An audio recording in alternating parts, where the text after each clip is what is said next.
નમસ્કાર. દિવસભરના તાજા સમાચારોમાં તમારું સ્વાગત છે. તમારી સાથે હું છું પિનલગીરી ગોસ્વામી. સમાચારો વિસ્તારથી જાણીએ એ પહેલા મહત્વના સમાચારો ઉપર એક નજર. નમસ્કાર મિત્રો, દેશ અને દુનિયાના સુપરફાસ્ટ સમાચારમાં તમારું સ્વાગત છે. CSKના ક્રિકેટર ઉર્વિલ પટેલે કર્યા છે મા અંબાના દર્શન.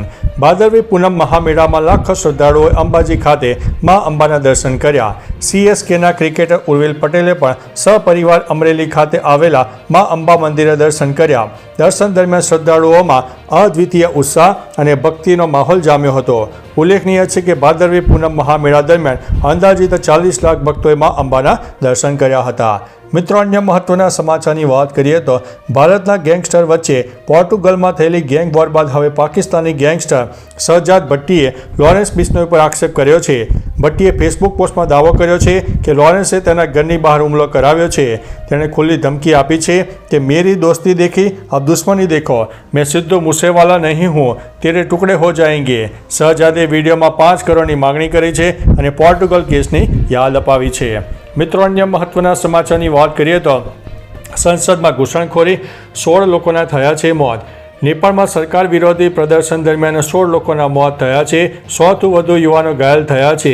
એક મીડિયાના રિપોર્ટ અનુસાર આ ઘટના દરમિયાન 12,000થી વધુ યુવાન પ્રદર્શનકારીઓએ સોશિયલ મીડિયા બેન અને ભ્રષ્ટાચાર વિરુદ્ધ સોમવારે સંસદ ભવનમાં ઘૂસણખોરી કરી હતી.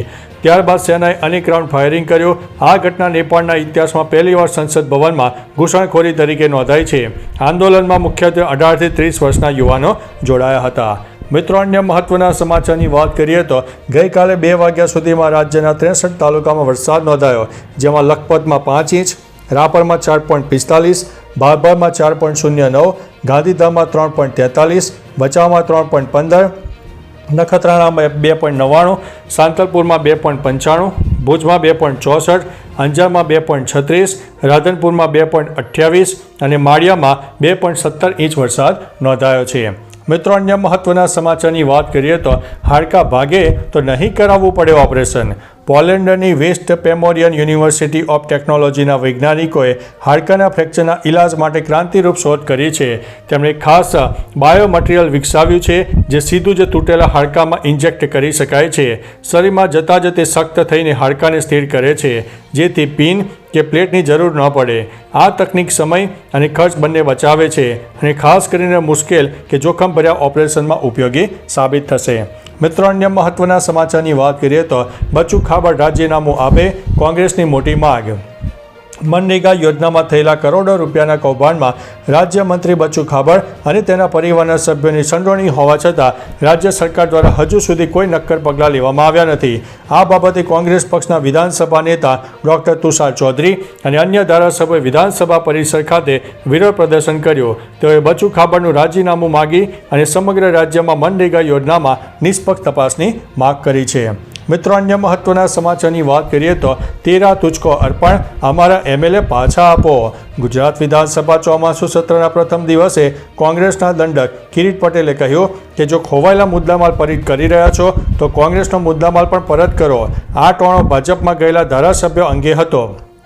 કોંગ્રેસના કિરીટ પટેલ આ ટોણાનો જવાબ રાજ્યમંત્રી હર્ષ સંઘવીએ આપ્યો છે કે તેરા તુજકો અર્પણ યોજના હેઠળ ચોરાયેલી, ખોવાયેલી અને કબજે કરાયેલી વસ્તુઓને તેના મૂળ માલિકોને પરત કરવાનો હેતુ છે.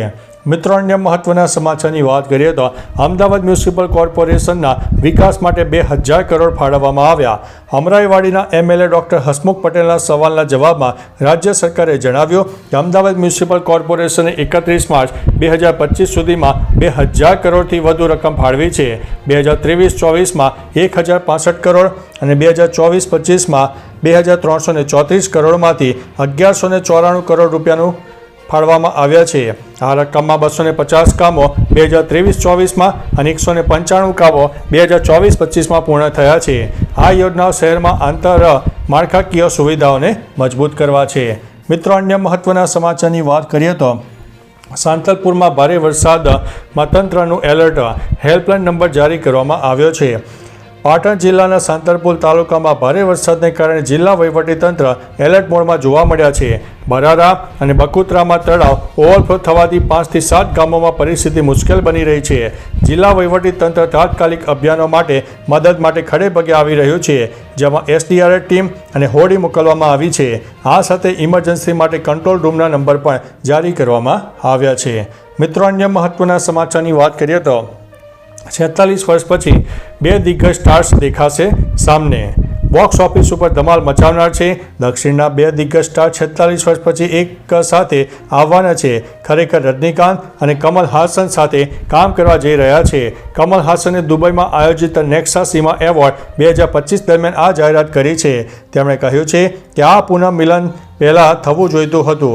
એવી ચર્ચા છે કે દિગ્દર્શક લોકેશ કનાગરાજ આ ફિલ્મ બનાવશે. આ ફિલ્મ રાજકમલ ફિલ્મ્સ ઇન્ટરનેશનલના બેનર હેઠળ બનાવવામાં આવશે. મિત્રો, અન્ય મહત્વના સમાચારની વાત કરીએ તો હાથીઓ પણ કરે છે મહિલાઓની રિસ્પેક્ટ. સોશિયલ મીડિયામાં એક વિડીયો વાયરલ થયો જેમાં લોકો હાથીઓના ઝુંડને જોઈને ભાગવા લાગે છે. એ સમયે એક મહિલા સામે આવે છે તો હાથીઓનું ઝુંડ અટકી જાય છે અને રસ્તો બદલી દે છે. આ દ્રશ્ય જોઈને લોકો સોશિયલ મીડિયા પર મજેદાર કમેન્ટ્સ કરી રહ્યા છે. કોઈકે લખ્યો કે હાથીઓ મહિલાઓની રિસ્પેક્ટ કરે છે તો કોઈએ લખ્યો કે હાથીઓમાં પણ મહિલાનો ખોફ છે. મિત્રો, અન્ય મહત્વના સમાચારની વાત કરીએ તો એમ્બ્યુલન્સ આખી પાણીમાં ગરકાવ થઈ ગઈ. બનાસકાંઠામાં ભારે વરસાદ વરસી ગયો. તેવામાં હવે 108 એમ્બ્યુલન્સની એક મોટી તસવીર સામે આવી છે. માહિતી અનુસાર દિયોદર રૂરલના કોતરવાડા પોઈન્ટની 108 એમ્બ્યુલન્સને કોલ મળતા તે ચતારા પાસેથી પસાર થઈ રહી હતી. તે સમયે અચાનક રોડ પર પાણી વધી જતાં પાણીમાં ગરકાવ થઈ ગઈ. સદનસીબે પાયલોટનો બચાવ થયો છે. તે એમ્બ્યુલન્સમાં ફસાઈ જતાં તેનું ક્રેન દ્વારા રેસ્ક્યુ કરીને સુરક્ષિત રીતે બહાર કાઢવામાં આવ્યો છે. તો ચાલો મિત્રો, ફરીથી દેશ અને દુનિયાના સુપરફાસ્ટ સમાચાર લઈને મળતા રહીશો. ત્યાં સુધી અમને રજા આપશો. નમસ્તે.